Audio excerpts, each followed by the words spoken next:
d'autres démocraties du même type que la nôtre en Europe, la crise de la politique, la crise de confiance vis-à-vis de l'action politique est beaucoup plus forte en France qu'ailleurs. On va essayer de comprendre à la fois quels en sont les symptômes, pourquoi cette situation que j'appelais en 2003, j'avais fait un livre collectif à Sciences Po qui s'appelle Désenchantement démocratique. Donc il y a plus de 20 ans, on connaissait très bien déjà ce processus de désenchantement démocratique qui devient aujourd'hui un vrai processus là, de défiance démocratique. Et ce sont dans ces éléments de défiance démocratique que gisent plusieurs problèmes majeurs pour l'avenir de notre démocratie, qu'elle soit nationale, européenne ou locale en France. Un de mes amis et collègues de Sciences Po, qui s'appelait Guy Hermet, qui était HER-MET, qui était spécialiste des problèmes de sortie de dictature. En Europe, il avait beaucoup travaillé sur l'Espagne et le Portugal, avait écrit au début des années 2000 un livre qui, hélas, très talentueux, qui, hélas, était passé largement à l'as, et qui s'appelait L'hiver de la démocratie. Et Guy Hermet, dans ce livre, disait il faut absolument que les citoyens des pays démocratiques sortent de cette idée naïve, un peu stupide, qui consiste à dire que la démocratie, c'est un bien acquis, qu'il n'y a même pas à la défendre. De toute façon, nous sommes dans une démocratie depuis 1945 et nous n'avons pas à nous préoccuper de l'évolution, au fond, de la démocratie, parce que la démocratie est dans un éternel printemps et dans un éternel été. Et lui disait, attention à ce raisonnement, il y a des automnes et il peut même y avoir un hiver de la démocratie. Et il disait, deux signes sont à l'œuvre de nos sociétés. Le premier signe, c'est bien sûr la montée du populisme qui se nourrit de la crise de la démocratie représentative, puisque au fond, le populisme, dans ses versions de gauche, de droite, comme d'ailleurs, est une technique politique ou une formule politique qui consiste à organiser le face-à-face entre un leader qui dit tout haut ce que le peuple pense tout bas et ce peuple d'individus individués, sans corps intermédiaires qui viennent brouiller ce dialogue entre le leader du peuple et le peuple, que ces institutions intermédiaires soient les partis, les syndicats ou les élus. Donc, disait-il, le populisme que l'on voyait déjà monter, son livre est de 2003 ou 2004, je crois, que l'on voyait déjà monter à l'époque, est devenu, bien sûr, aujourd'hui, pas simplement en Europe, dans le monde entier, dans le monde entier, un courant politique qui a une réelle dynamique derrière lui. Deuxième élément, disait-il, de cet hiver de la démocratie, c'est l'apparition au cœur même de nos démocraties de multiples instances de gouvernance technocratique. Et vous voyez bien à l'occasion du débat budgétaire en ce moment comment l'État cherche d'ailleurs pour réduire ses dépenses à taper dans cet océan d'associations, d'instances, d'agences qui sont des agences de gouvernance technocratique qui très souvent n'ont presque aucun lien avec le suffrage universel et qui vivent d'ailleurs très souvent sur le budget de l'État et qui, pour Guy Hermet, sont un symptôme aussi des dysfonctions de la démocratie représentative qui est dépossédée par ces agences technocratiques de ce qui devrait rester dans son cœur de métier. Donc, pour mesurer cela, il y a plus de 10 ans, j'ai créé un instrument que vous retrouverez d'ailleurs, toutes les enquêtes, vous les retrouverez sur le site du CEVIPOF, le Centre de recherche politique de Sciences Po, qui s'appelle le baromètre de la confiance politique et qui mesure chaque année, en général au début de l'année, la confiance des Français, pas simplement d'ailleurs vis-à-vis du politique, la confiance dans tous ces états. la confiance dans les autres, la confiance en soi-même, la confiance dans les corps intermédiaires, la confiance dans les grandes institutions privées et les grandes institutions publiques, et la confiance, bien sûr, dans le politique. Alors, cet instrument qui est très précieux, je continue à le nommer baromètre de la confiance politique, mais il mesure avant tout de la défiance. Et ça serait plus honnête de l'appeler maintenant baromètre de la défiance. Ça serait moins porteur pour moi quand je vais chercher un petit peu de sous pour financer ces enquêtes, simplement. Donc je continue à l'appeler baromètre de la confiance, mais ça mesure avant tout de la défiance. Donc, si vous voulez, je vais partir de ce constat de la défiance. Dans un deuxième point, je vais voir comment cela entraîne pour les Français l'impression que la démocratie ne fonctionne plus bien en France. Troisième idée, comment, bien sûr, ce constat ouvre la tentation autoritaire. Oui, il y a une tentation autoritaire en France aujourd'hui. Ensuite, je mettrai le focus sur un enjeu qui est devenu un enjeu tout à fait important aux yeux des Français, qui est l'enjeu qu'on pourrait appeler sécuritaire et identitaire. Vous savez que l'immigration, qui était un enjeu complètement périphérique encore il y a de nombreuses années, est maintenant au cœur des préoccupations de nos concitoyens. Et cela doit être compris avec plusieurs facteurs qui ont changé profondément la perception de l'immigration. C'est la réaction aux attentats de 2015, bien sûr, l'impression que les Européens ont pu avoir que l'immigration devenait un problème qui était plus du tout sous contrôle, lorsque des colonnes d'immigrés se sont développées dans l'ex-Yougoslavie, en Hongrie, etc., et ont interpellé directement la capacité d'accueil des différentes démocraties européennes. Et puis, un événement qui passe trop inaperçu, le renouvellement maintenant dans une société française qui ne les connaissait pas, des émeutes urbaines, qui ont en termes d'opinion, nous on le voit dans les groupes qualitatifs que l'on fait, un effet délétère parfois sur la manière dont l'opinion perçoit ce problème de l'immigration, et au-delà du problème de l'immigration, le problème de l'islam. On fera un... Bref, et cela nourrit ce qu'on pourrait appeler une sorte de nostalgie identitaire en France, beaucoup plus forte que dans d'autres pays européens. Bien sûr, tout cela a un effet sur la scène politique, et particulièrement, ça a un effet relapse sur les succès du Rassemblement national. Et puis ensuite, on verra, pour terminer, comment essayer de répondre à cette crise, vous voyez, qui est multiforme, qui a de très nombreux visages, et en particulier à partir du local. Je reviens là c'est la saison, vous le savez, puisque beaucoup d'entre vous sont maires, des assemblées de maires et des congrès de maires dans les différentes régions. Et comme toujours, moi, au-delà des enquêtes, c'est très, très utile d'aller à la rencontre des élus locaux. Et là, je reviens d'un congrès des maires dans le Lot et dans les Pyrénées-Orientales, et dans des contextes, vous voyez, extrêmement différents, qui ne sont pas des contextes de grands départements urbains. Ce sont les mêmes thématiques avivées que l'on rencontre, que ce soit à Perpignan ou à Cahors. Alors, d'abord, la défiance. La défiance, elle est énorme. Quand vous demandez aux Français aujourd'hui qu'est-ce qui caractérise le mieux votre état d'esprit, on leur offre 4 thèmes positifs, 4 thèmes négatifs. Ce sont 3 thèmes négatifs qui viennent en tête. La méfiance, la lassitude, la morosité. La méfiance, 38%, la lassitude, 36%, la morosité, 26%. Et c'est écrasant en termes simplement d'état d'esprit. La confiance, 15%. 15%. Donc on a, et la peur même, qui est un sentimentum très fort, 13% maintenant. Donc, il faut avoir, quand on réfléchit à ces problèmes, en tête, j'allais dire, ce paysage qui est un paysage extrêmement morose.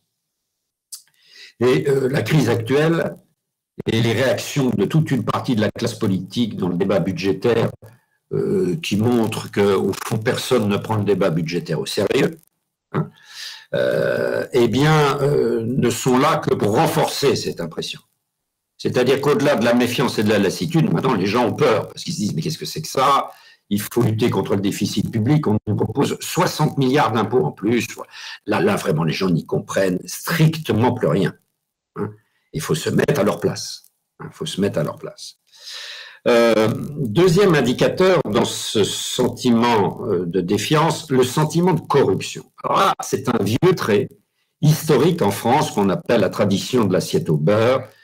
Les Français, ça s'améliore un peu, mais les Français ont l'impression que les élus et les dirigeants politiques sont plutôt corrompus. Quand vous posez cette question, c'est une constante.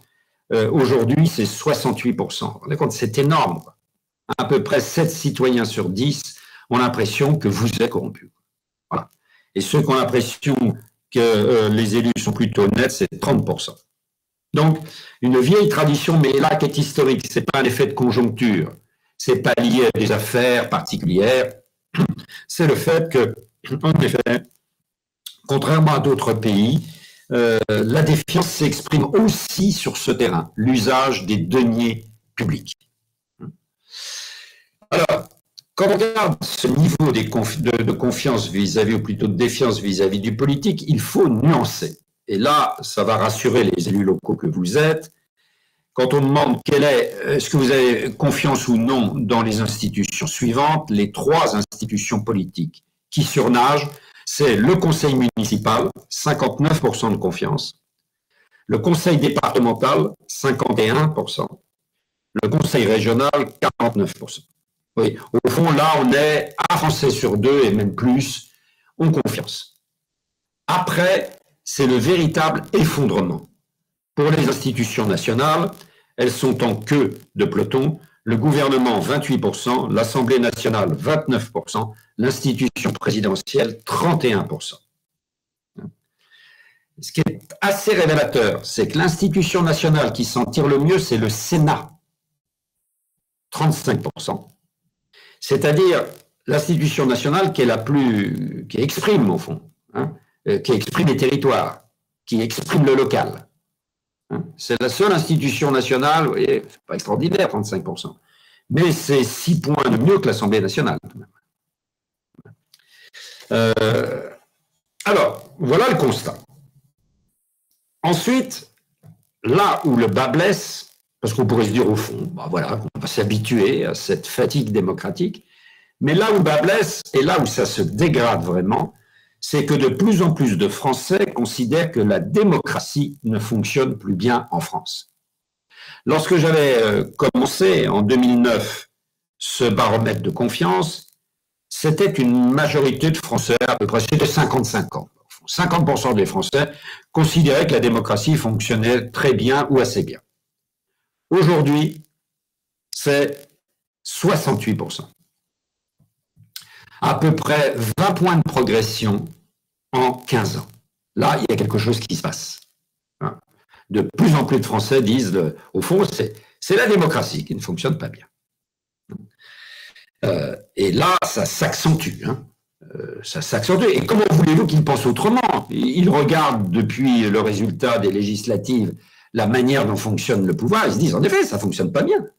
Et même objectivement, si vous voulez, en effet, en quoi la démocratie parlementaire aujourd'hui fonctionne bien? Elle ne fonctionne pas bien. Ça ne fonctionne pas bien. Et les Français, au fond, sont d'assez bons juges, ils ne sont pas particulièrement sévères.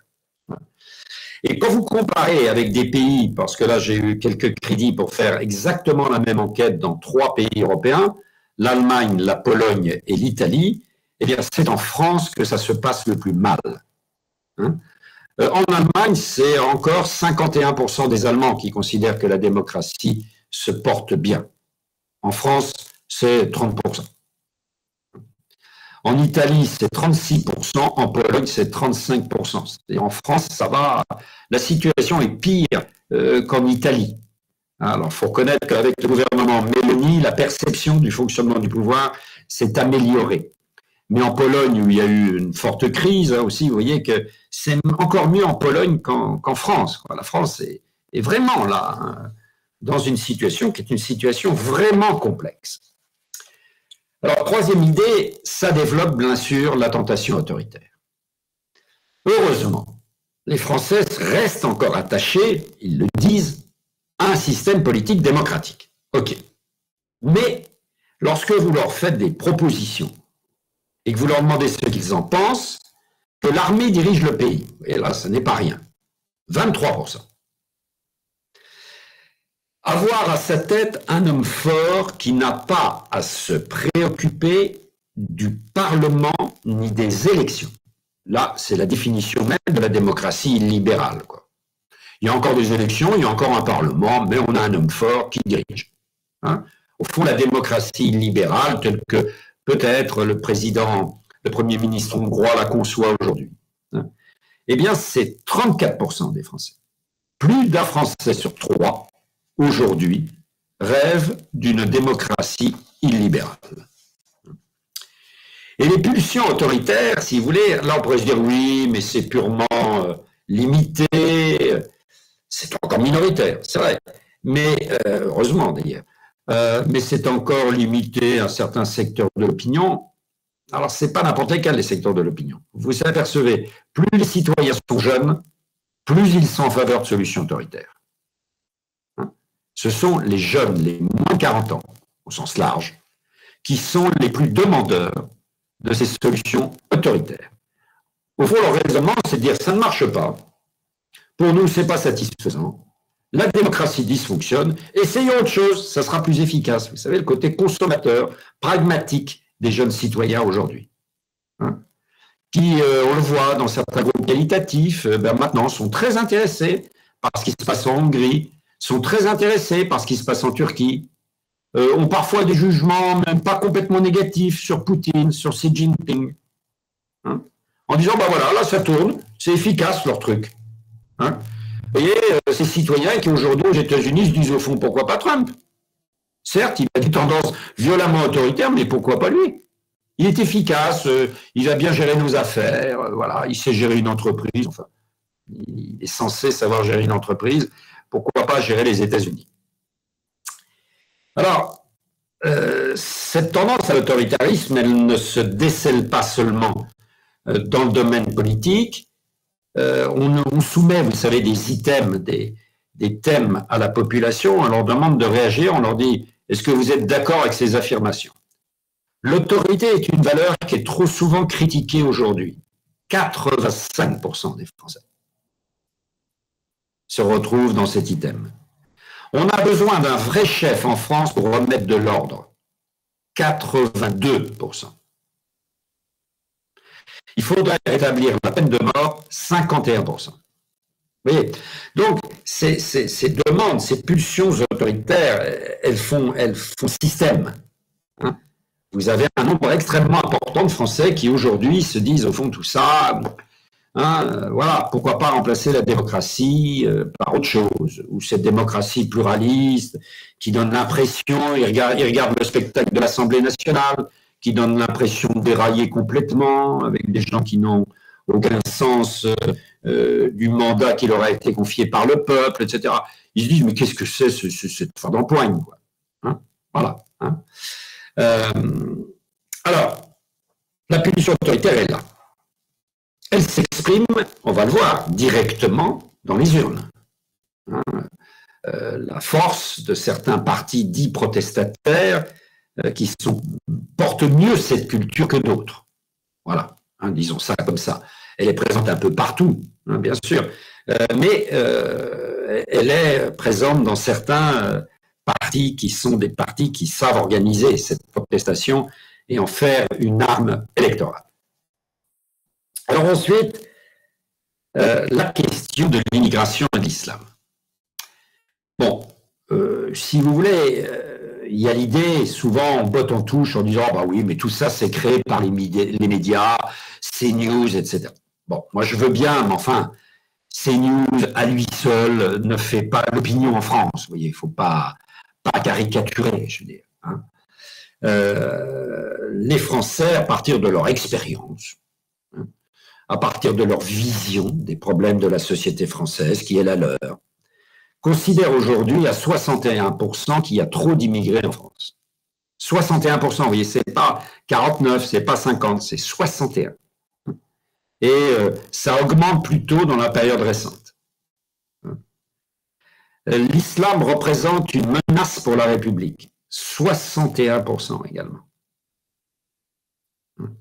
Donc, vous voyez, quand on atteint des pourcentages pareils, c'est pas simplement, vous voyez, les électeurs du RN, hein. C'est pas possible. Hein. Il y a bien sûr là-dedans des électeurs de droite, des électeurs du centre et des électeurs de gauche. Il faut arrêter là de penser très mal le problème. Hein. La gauche est touchée également par ce problème. Alors bien sûr, ça pose un peu la question, la fameuse question de notre modèle républicain et de l'intégration par ce modèle. Alors on a testé récemment l'impact que pourrait avoir un autre modèle, le modèle anglo-saxon, le modèle multiculturel, où chacun préserve dans sa communauté ses manières de vivre, ses signes religieux ou culturels. Et donc on a proposé l'item, il faudrait que la France évolue vers un modèle multiculturel qui permet à chaque communauté d'affirmer son identité. C'est une minorité de Français. Mais c'est une minorité conséquente, particulièrement chez les jeunes. 39%. Voilà. Mais dès que vous dépassez 40-45 ans, les gens ne se retrouvent pas du tout dans ce modèle. En revanche, chez les jeunes qui ont une pratique, j'allais dire, plus forte, internationale, qui voyagent, qui sont confrontés aussi dans les écoles, les lieux scolaires, à une diversité culturelle, ce modèle multiculturel est une réalité. Simplement, la majorité des Français, c'est-à-dire plus de 60%, ne se retrouvent pas dedans. Il faut faire avec. Et ça explique les tensions, en particulier les tensions que traverse, quand vous êtes enseignant, vous le voyez, tous les jours, que traverse le système scolaire, mais aussi d'autres grandes institutions publiques, que ce soit l'hôpital ou bien d'autres grandes institutions publiques. Alors pourquoi cette tension sur l'immigration, l'islam, le communautarisme, ce qu'on appelle le communautarisme? Il faut bien voir que l'opinion française a réagi beaucoup, et ça ne pouvait pas être autrement, aux grands attentats de 2015. À la fois à la perception de l'impression que l'Europe était envahie par un flux migratoire complètement incontrôlé, hein, et puis ensuite le choc traumatique dans l'opinion publique des attentats, associés très souvent à des individus qui venaient de la société qu'ils agressaient. Hein, pas uniquement, bien sûr, mais pour beaucoup, il y avait beaucoup de citoyens français, citoyens belges qui s'étaient rebellés, qui faisaient partie de ces commandos sinistres qui ont tiré sur les terrasses des cafés. À cela, il faut rajouter, et nous on le voit beaucoup dans les entretiens non directifs, les réactions des Français aux émeutes urbaines. Si vous voulez, les émeutes urbaines, moi je vis aux États-Unis 2 mois par an, les émeutes urbaines pour un Américain, je vais dire, c'est comme as usual. Bon, voilà, c'est normal, les voitures flambent, la garde nationale intervient, remet de l'ordre, voilà, bon. Voilà. Mais en France, ça n'était jamais le cas, il n'y avait pas d'émeutes urbaines. Hein? Et l'apparition et maintenant le côté récurrent des émeutes urbaines, là, divise énormément les Français. Et ils réagissent avec beaucoup de vivacité à ces émeutes urbaines. Et là, contrairement à ce que disent beaucoup de gens qui travaillent trop vite, on leur a demandé de percevoir, on leur a dit, mais au fond, dans la gestion de ces émeutes urbaines, comment vous percevez les forces de l'ordre, les réactions des forces de l'ordre? Trop brutale, la réaction des forces de l'ordre est trop brutale, 26%. La réaction des forces de l'ordre est trop laxiste, 24%. Ni trop brutale, ni trop laxiste, 50%. C'est-à-dire que pour 3 Français sur 4, la réaction des forces de l'ordre est tout à fait équilibrée, ou bien elle est même trop laxiste. Voilà. Donc il faut bien avoir ça en tête, et bien sûr lire ça avec ce que j'ai dit auparavant. Hein. Et on le voit, nous, depuis j'allais dire, plus d'une décennie, parmi les institutions publiques les plus jugées positivement, il y a la gendarmerie. 76% des Français ont une vision positive de la gendarmerie, 69% des policiers en général, 67% de la police municipale. C'est-à-dire les forces de l'ordre sont perçues en France très positivement. Hein? Alors, il y a, bien sûr, ça se dégrade chez les jeunes, mais certains, c'est des jeunes très particuliers, les jeunes des métropoles urbaines. Si vous êtes parmi les jeunes des métropoles rurales, c'est pas grave. Hein? Mais en effet, parmi les jeunes des métropoles urbaines, là, la perception des forces de l'ordre est moins bonne. Mais elle n'est jamais majoritairement négative. Hein? Sauf dans certains quartiers, etc. Mais globalement, si vous voulez, c'est ça l'opinion. C'est pas, vous voyez, très souvent, on a une expérience particulière et on tire de cette expérience particulière des leçons générales. Alors, tout cela nourrit ce que j'appelle une nostalgie identitaire. C'est-à-dire que le sentiment en France d'une identité qui a du mal à vivre, d'une identité malheureuse, souvenez-vous les débats avec Alain Juppé autour de l'identité malheureuse, de l'identité heureuse, où vous savez, on voulait imposer, la France, c'est une identité heureuse, c'est génial, il y a les Jeux Olympiques, il y a le beau temps, il y a les touristes, etc. Les Français, ils sont pas complètement persuadés par tout cela. Et ils ont le sentiment qu'on ne se sent plus chez soi comme avant. Aujourd'hui, on ne se sent plus chez soi comme avant. 64% des Français se retrouvent dans cet item. 64%. Dans ma vie, je m'inspire de plus en plus des valeurs du passé. 71%. En France, c'était mieux avant. 73%. Là, vous voyez, bon, on pourrait multiplier, mais on est au cœur de ce qu'il faut appeler, oui, une nostalgie identitaire. Une identité collective, dont on a l'impression qu'elle n'arrive plus à s'épanouir. On ne sait plus pourquoi on est ensemble. On ne sait plus quel est le contrat social dans le pays. Vous voyez, tout ça flotte, quoi. Donne l'impression de flotter. Hein? Et bien sûr, cela a un écho direct, je vais accélérer pour qu'on puisse en ait le temps de débattre, un écho direct sur, bien sûr, la dynamique du Rassemblement national. Alors, cette dynamique du Rassemblement national, nous la sent depuis des années. Il n'y a pas besoin d'être un orfèvre en la matière. Hein. On mesure les items liés à ce parti depuis de nombreuses années, et là, depuis 4 ans, la montée des items positifs est forte. C'est de plus en plus considéré par les Français comme un parti proche de vos préoccupations. Hein? C'est-à-dire, c'est le parti de proximité. Et à tort ou à raison, hein, c'est pas le problème, là on est en termes de perception. Hein?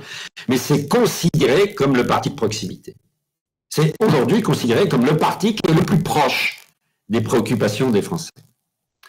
Un parti capable de gouverner le pays.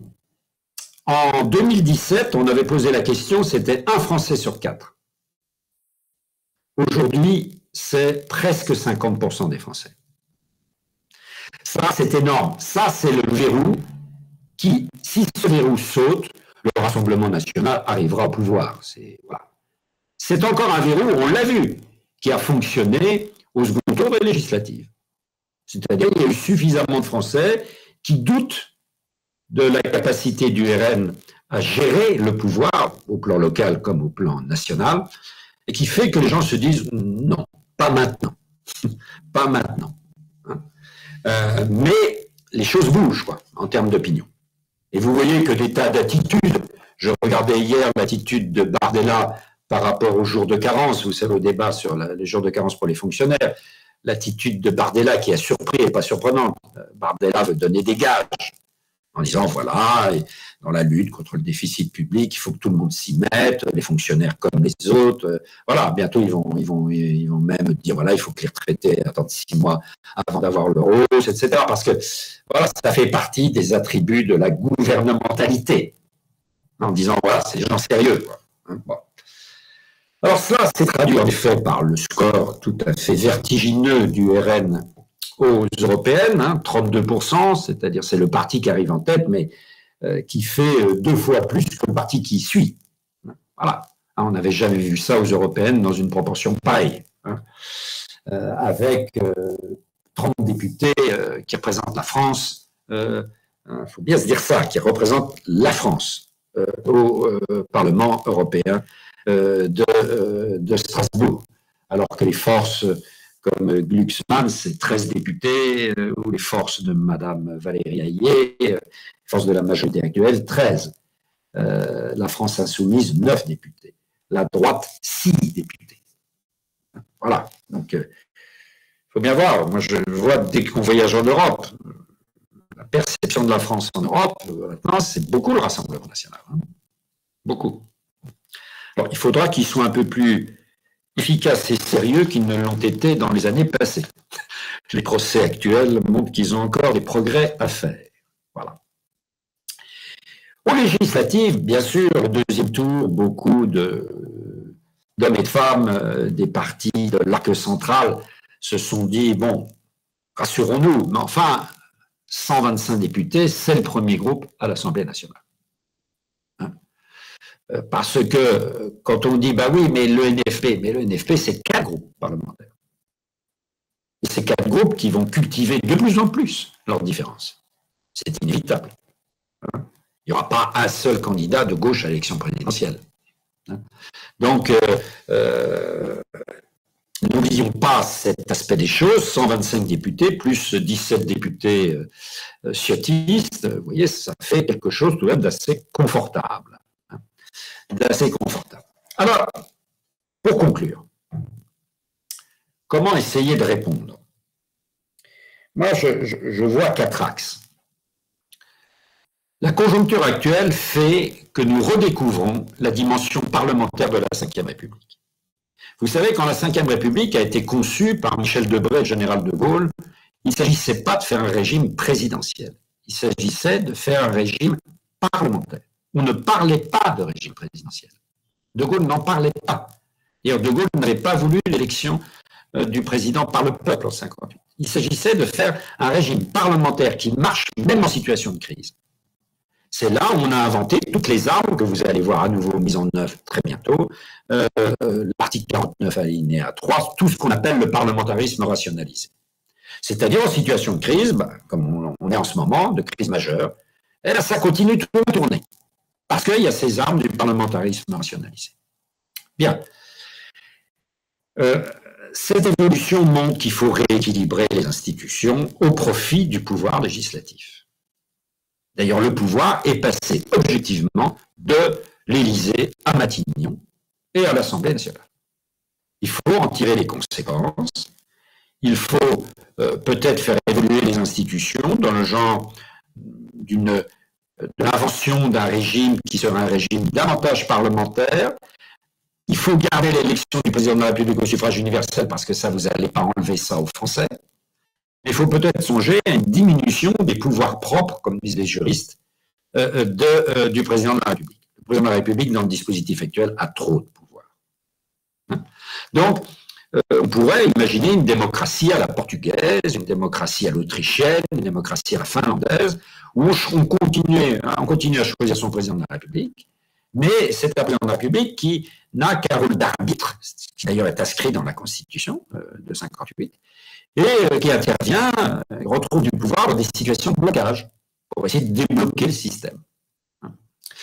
Ça serait une première chose.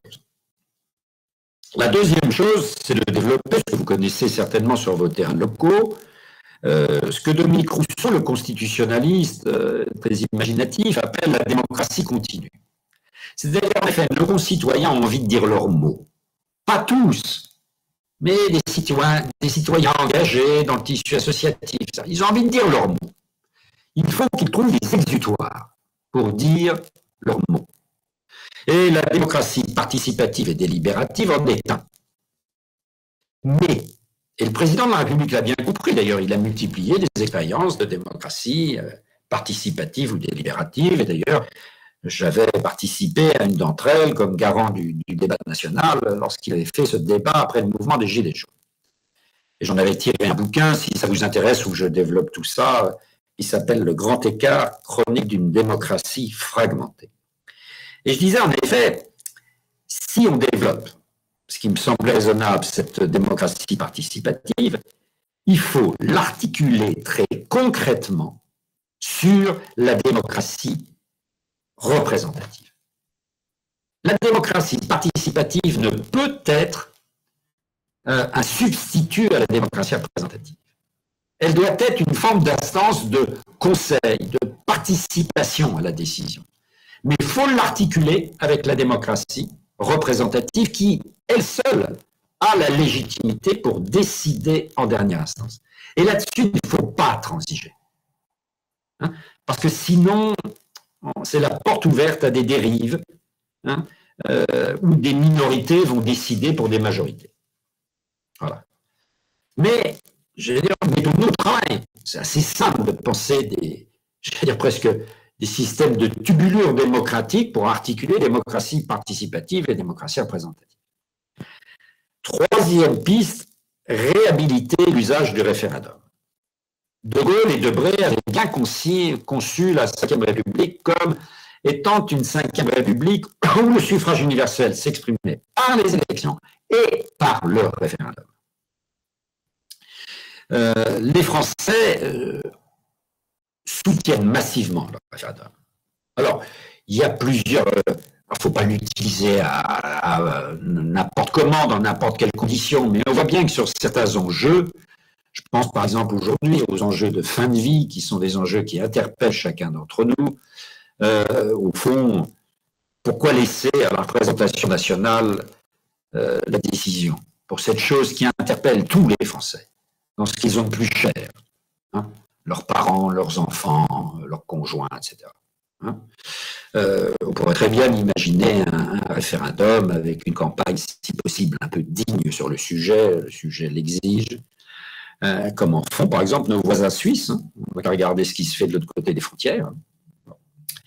On pourrait imaginer l'extension du champ de l'article 11, on pourrait réformer le RIP qui était issu de la révision, vous savez, de 2008, et qui exige 1/5 des parlementaires ou 1/10 des électeurs, ce qui sont des seuils peut-être trop élevés. Enfin voilà, on peut faire des choses. Hein. On n'est pas pieds et poings liés. Hein. Et puis, quatrième point, une vraie décentralisation. Si vous voulez, on parle depuis 81 de la décentralisation, mais quand je regarde tout ça, la décentralisation, elle a toujours été faite par les centralisateurs. Voilà. Hein. Que ce soit la gauche, Mitterrand, comme j'ai travaillé jadis dans ce cercle-là, je connais bien, Mitterrand n'était pas un décentralisateur. Hein. C'était un départementaliste qui était tout à fait différent. Hein. Mais ce n'était pas du tout un décentralisateur. Et quand la droite a fait l'acte 2, c'était aussi décentralisateur. C'est-à-dire en France, on déconcentre, on ne décentralise pas véritablement. On ne fait pas confiance aux pouvoirs locaux. Et je crois que si la démocratie française voulait retrouver un grand projet, ce grand projet, et là, les Français s'y retrouveraient, hein, ce grand projet serait un projet, pour la première fois, vraiment décentralisateur. J'étais récemment en Grande-Bretagne, j'étais au Pays de Galles, croyez-moi, au Pays de Galles, ils ont de réels pouvoirs, les Gallois. Hein, c'est pas comme les habitants du Grand Est ou comme les habitants de Centre Val-de-Loire, vous voyez, hein, ou même d'Occitanie. Ils ont de réels pouvoirs. Et ça se passe bien avec le pouvoir central britannique. Il y a même un prince de Galles. Voilà. Bien. Donc, regardez ce qui se passe en Allemagne. Même bon, l'Allemagne est un État fédéral, mais regardez ce qui se passe en Italie, regardez ce qui se passe en Espagne. La France est un pays atypique à cet égard. Et lorsqu'elle a une crise politique majeure, elle est complètement désarçonnée. Parce qu'il n'y a plus aucun corps intermédiaire. En Allemagne, au moins, quand il y a une crise majeure, il y a les États fédérés. En Espagne, il y a les régions autonomes. autonomique, quoi. Hein. En Grande-Bretagne, la même chose. Là, nous n'avons rien. Alors, on a cette espèce de débat hystérique entre un président qui fait semblant d'avoir tous les pouvoirs et une population en colère, de gens qui sont tous en colère. Hein. Il y a quelque chose là qui ne va pas. Hein. Et je crois véritablement qu'un grand projet de société peut être la décentralisation. Pourquoi? Parce que les Français, toutes nos enquêtes le montrent, ils ont deux patries. Ils ont la patrie nationale et la patrie locale. Le sentiment d'appartenance à la commune reste très fort en France. Très fort. C'est pour ça qu'il faut toucher au tissu communal avec prudence. Parce qu'on ne va pas casser le dernier élément du système politique dans lequel il y a une forte identité politique. Vous voyez, ou alors on est complètement maso. Et puis d'autre part, les Français, ils veulent que les pouvoirs locaux aient plus de pouvoir. Ils ont confiance dans les pouvoirs locaux, vous l'avez vu tout à l'heure, et je terminerai par là. Avez-vous le sentiment aujourd'hui que les collectivités locales ont trop ou pas assez de pouvoir? Trop de pouvoir, 10% des Français. Pas assez de pouvoir, 69%. Juste comme il faut, 21%. Voilà. Donc, sur ces 4 niveaux, j'allais dire, il ne faut pas baisser les bras, il y a des choses à faire, on peut intervenir. Voilà, j'ai été un peu long, vous m'excuserez, mais le sujet est énorme.